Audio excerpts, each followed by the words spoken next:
ঠিক আছে ঠিক আছে, কাজটা ভালো করলি না কিন্তু নোরা।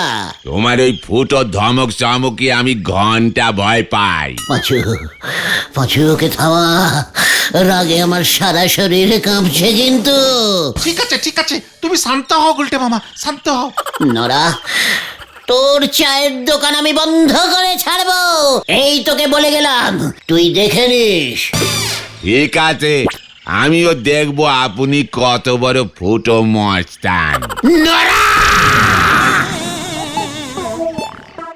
নরাদার সঙ্গে যে এমন একটা বিচ্ছিরি ঝামেলা হয়ে যাবে বুঝতেই পারিনি।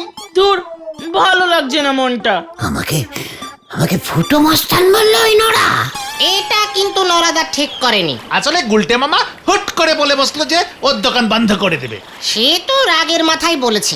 না রে ভেন্ডি, আমি ওই নরার দোকান বন্ধ করেই ছাড়বো। হ্যাঁ, এই না গুলটে মামা, এমন করো না। যতই হোক নরাদা আমাদের পাড়ারই লোক, ওই দোকান চালিয়েই ওর সংসার চলে। দোকান বন্ধ হলে ওর খুব অসুবিধা হবে গো। চা ছাড়া যে আবার আমার আড্ডা মারতে অসুবিধা হয়, সেটা তো নরার বোঝা উচিত ছিল। তা বলে তুমি ওর ব্যবসা বন্ধ করে দেবে, এটা কিন্তু বাড়াবাড়ি।